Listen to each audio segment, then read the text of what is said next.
First of all, Gov, it's a pleasure to have you once again. What is Synergeia in the first place?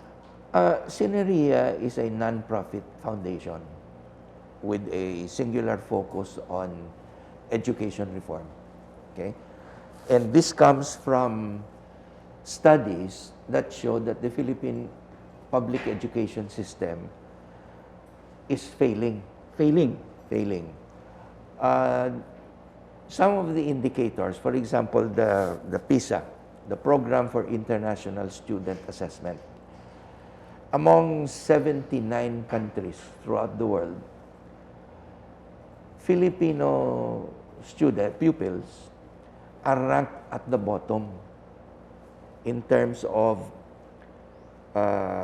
command of English, arithmetic, and science. Okay? In English, I think we're at the bottom. Last, in arithmetic, I think we're second to the last. Okay? And this is not just 1 year. Previous studies have shown the same results. Okay? The other disturbing data tells us that Filipino students have the lowest IQ, average IQ, in Southeast Asia. Okay? Our average IQ, based on the most recent test, I think is about 86. 86. 86 Filipino pupils. The highest, I think, is Singapore with an average IQ of 106, I think. No? We're doing worse than Vietnam, Malaysia, Thailand. No, we're last. No? And then, the high incidence of malnutrition. Okay? As you probably know, critical stage for children, the mental and physical development in the first 1,000 days. If a child is not properly nourished in the first 1,000 days, the damage is permanent. Kuwan na siya, a child will end up, what's the term? Kuwan na severely delayed ang intellectual, emotional, kag physical development. Stunted. Stunted, yeah, that's the word. Stunted. So you're seeing a large proportion of the population of Filipino children who are stunted, permanently damaged in terms of development. No? And this explains partly why we have low IQ and why the results of the PISA tests are so bad. No? And ginlantaw ini sang Synergeia initially by our president, Dr. Meluida Guevara, former Undersecretary of Finance, no? But a teacher by profession as well. The basic problem is the system itself, the public education system. It's a long story, no? But essentially, what Synergeia has set out to do is to make the system work better by, among others, getting the local governments and local communities more involved in educating children. But that is a very complex and giant task. Precisely. The system actually almost prevents the engagement of local governments and local communities in the job of educating children, okay, in the public education system. Why? Because the Department of Education is a monolith that is very,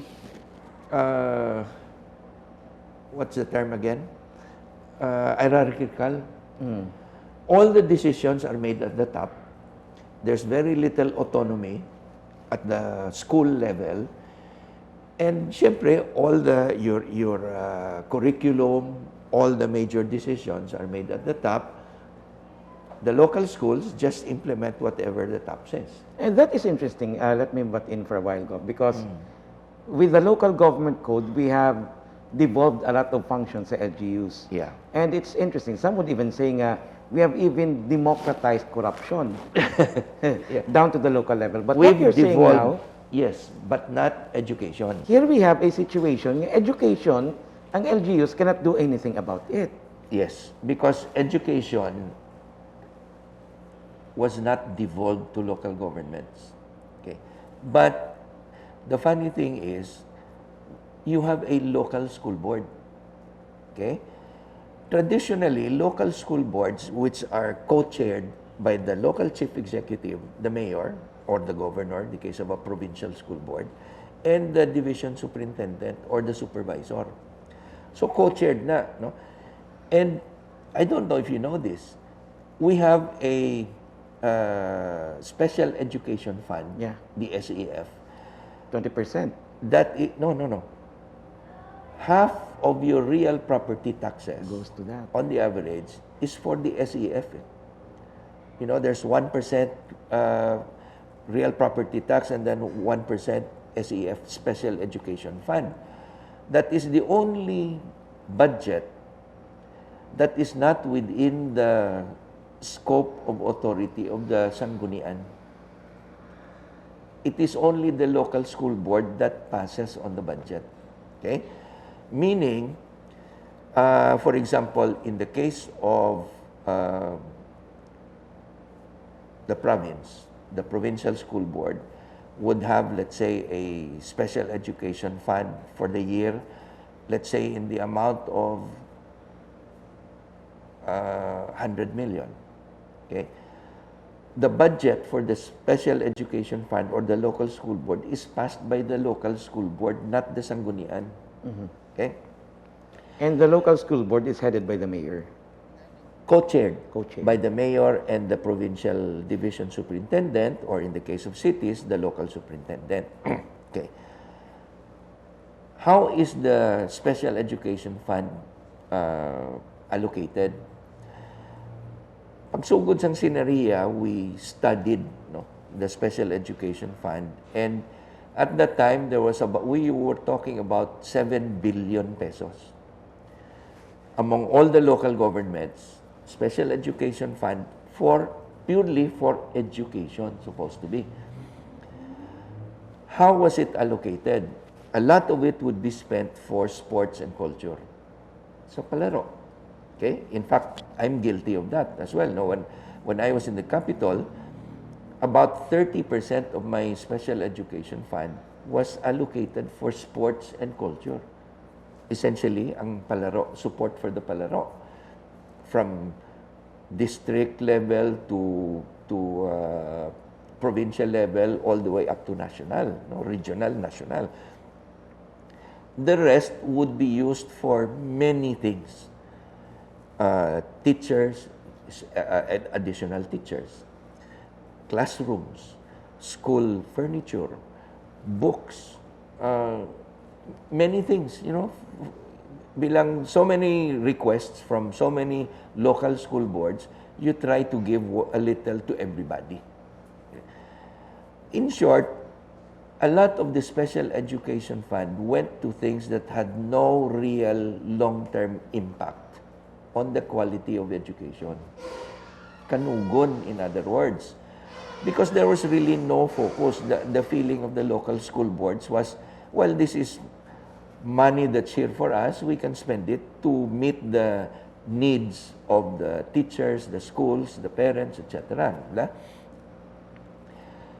Synergeia has tried to instill this attitude that everything we do in the local school board should be focused on improving the performance of pupils. In other words, anything you want to spend, you ask the question, will this contribute to the education of our children? And then you pointed out a while ago ang malnutrition has a, how should you call it? Correlational Yeah. relationship Sa performance of pupils. sa performance sa ilang IQ or overall mental performance. But that is not part of what is being spent for. No. Well, sometimes may ara, no, you support a feeding program. In fact, we did sa province ng Chimpoco. We had feeding programs for malnourished. It's a regular program of local governments, no. But when you look at the overall, masiling ka nga kulang pa because there is still a high incidence of malnutrition, severe or otherwise, no. Now, so we ask ourselves, how do you improve the investments that you put on public education? So the basic approach or strategy of Synergeia was get the stakeholders working together using that common slogan, it takes a village to raise a child or to educate a child. Meaning, this is not just the problem of DepEd. All the other stakeholders, the local governments, the school governing council, which is another thing we can take up, the parents, the parent teachers associations, and of course, the pupils themselves. No? So you look for a way to make all of this come together with one thought in mind. Everything we do must contribute to improving the performance of children in school. So our mission over the last, how many years?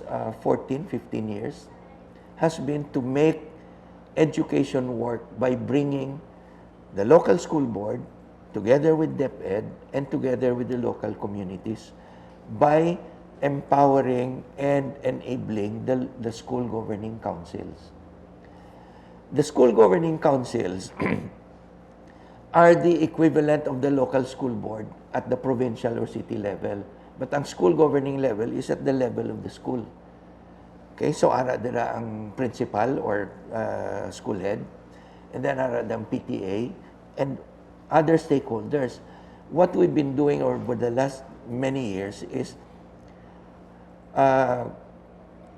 providing a venue for school governing councils to know what they are supposed to be for, to find ways to empower them, and to reorient the local school board and the school governing council stakeholders about what it is we ought to be doing for the children.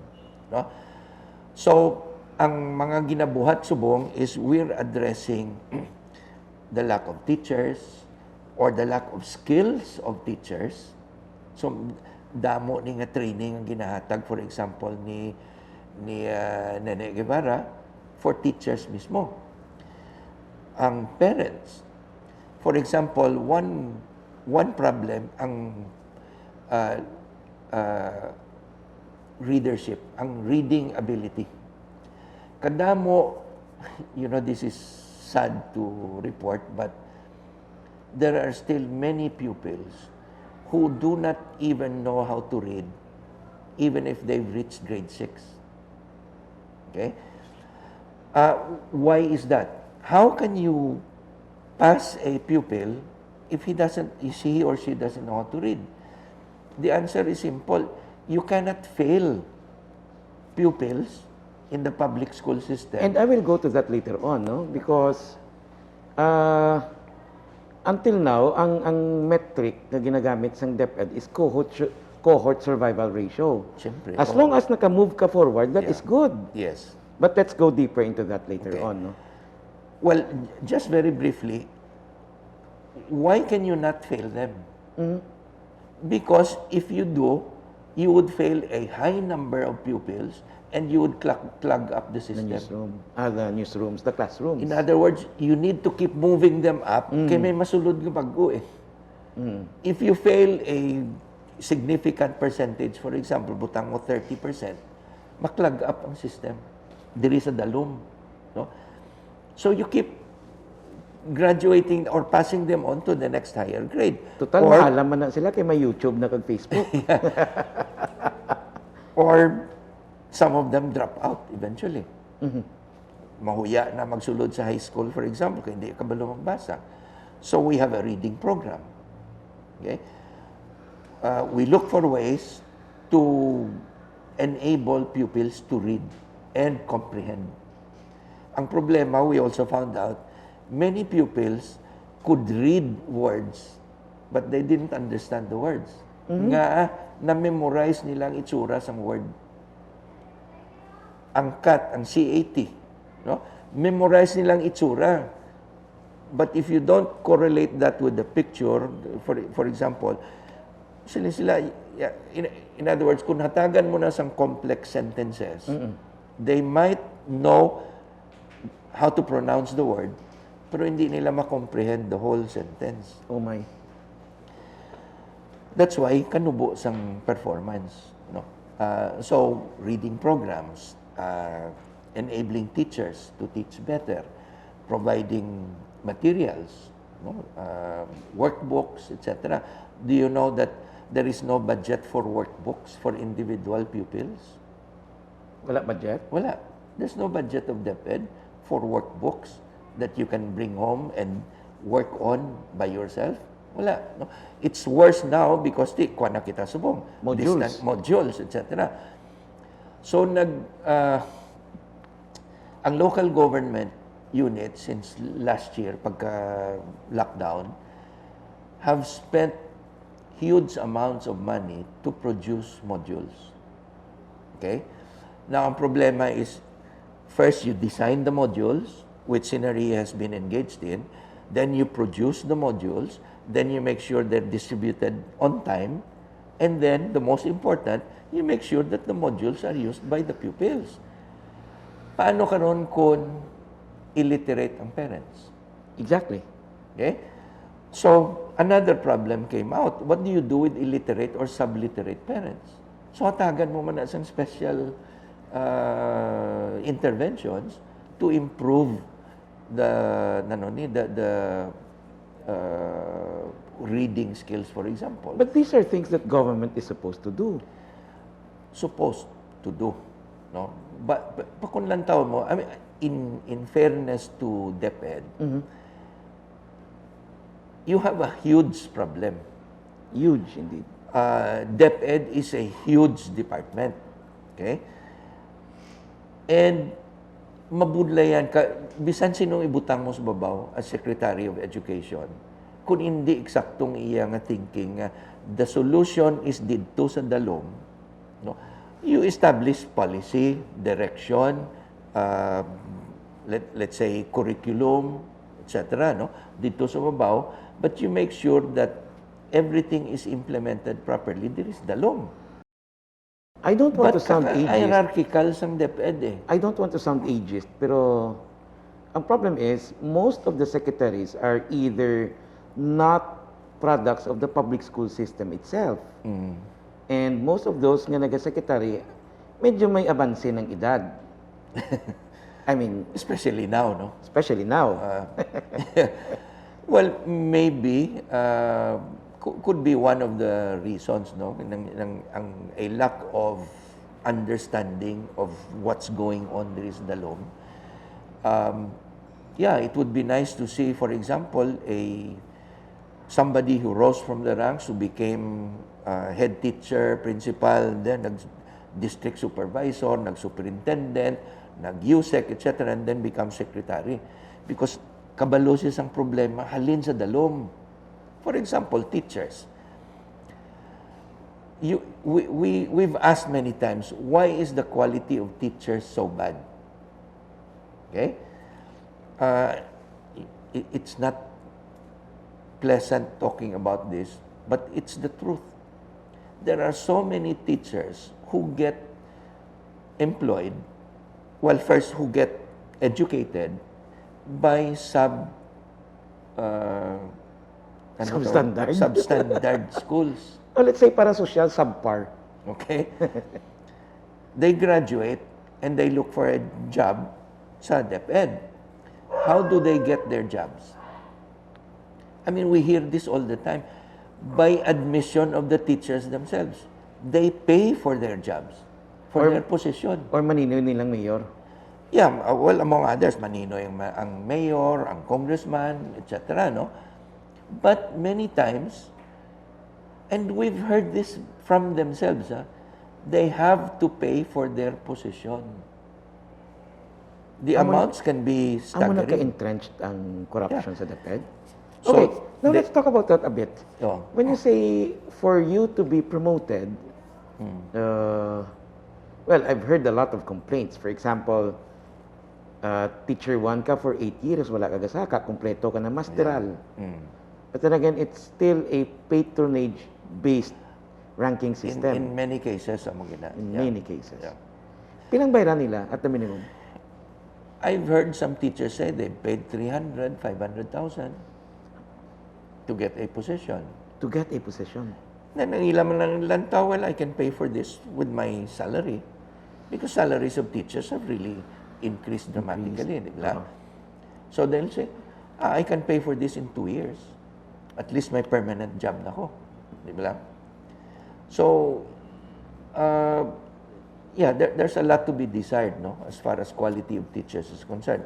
But again, in fairness, there are so many good teachers also, and unfortunately, many of them don't get the right recognition. Although I have to qualify, in the past, or even until now, sa mga bukid-bukid, magambal ka, ano ka, maestro, it still has a certain dignified ring to it, diba? Ang teaching is a noble job mo. My wife is a teacher. Ang amon nga TV unit director is also a teacher. And my sister is actually a teacher also. And I know that it actually requires more than the 8 to 5 nga oras. Oh, definitely. Of course, yes. In fact, being a public school teacher is a big sacrifice kung lang taon mo. Grabe ang challenges nga ginaatubang sa public school teacher. Okay. So in many cases, public school teachers are heroes. No, let's not be quiet about that. No, there are so many unsung heroes in the public school system. Okay, dako nga sacrifice. But again, going back to what you said, teaching is a noble profession. And when you say that you're a teacher, you're supposed to say it with pride. But we've also heard, especially in the rural areas, people saying, ini siya nag-teacher na lang, kay wala na siyang ibang masarangan. Lang. Oo, nag-teacher na lang. Or a parent will, for example, say to may 3 kabataan or 4, ang masarangan niya isa lang, nga mapa-college. So, sing ano niya, tuto, diri ka na lang bilin sa uma, no? Ikaw yaday, hulat ka na lang anay, kay tanonta kung makasarang na ta, basi makatapos ka sa imo high school. Ikaw inday, teacher ka na lang. Ikaw lang anay, ang gastuhan namon, teacher ka na lang, kay para nga dasig dayon kung makakuha ka obra mo, may ara kita sa inog sagod, pamilya. The essence of teaching as a noble profession, kung isaan nagkakadula na ito. And that is true because even teachers I've met and talked to, naghambal nga ang impresyon sang tao sa maestra, palautang. That's number 1. Yeah. Palautang, yan mo gina. Well, I really don't know. But then again, ang imo ginhambal kay ina are challenges so complex nga hindi iba may ara ko na istorya nga teacher sang una sa Alangilan. Ang estudyante halin pa sa kanlandog. Muro siya. Ginalakat pakadto pakari sa eskwelahan. Yeah. One day ang iya nga isa ka estudyante nang gilibi on lunch time. Tikin pamangkot siya anong tabo? Siya dula sudan ko. Siya nanong sudan mo haw? Siya rima mo wala na ho. Siya anong sudan mo singa asin. Di kay init pang kanon pagbutang sang asin tingod natural matunaw. Yeah. And so what the teacher did was ginbaklan niya sudan, and this occurs on an almost daily basis. May isa man ka teacher nga naistorya ko, siya ga bakal sang tubig sa water dispenser because iban nga estudyante hindi na magkaon, mainom na lang tubig. And that Correct. is, Yeah. I mean, I've been listening to you for the past several minutes and medyo bugat, no? I mean, that is how bad the system is. And ang sense namong isa, people don't like to talk about it. Kay, Worse, do they even care about it? well, worse, no? So, ang pamangkot sang Synergeia really is, how do you solve this huge problem? So, ang approach namon really has been, work with the local governments and the local communities. Local school board, kag school governing councils. Okay? Make everybody aware nga ang edukasyon sang kabataan hindi lang responsibilidad sang DepEd. It takes a whole village to educate a child. So, the results are dramatic. We've worked with Valenzuela, for example, city, with the Gatchalians. No? Si Mayor Rex Gatchalian is a model in education governance. Magambal si Mayor Rex, daw Secretary of Education. Okay? And we've worked with many local government units. No?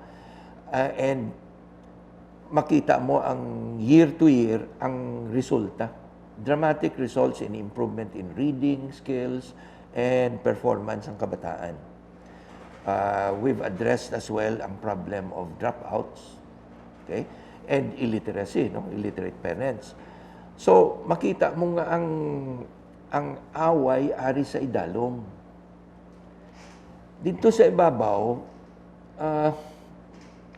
we're trying to, for example, convince the DepEd to allow more autonomy sa eskwelahan.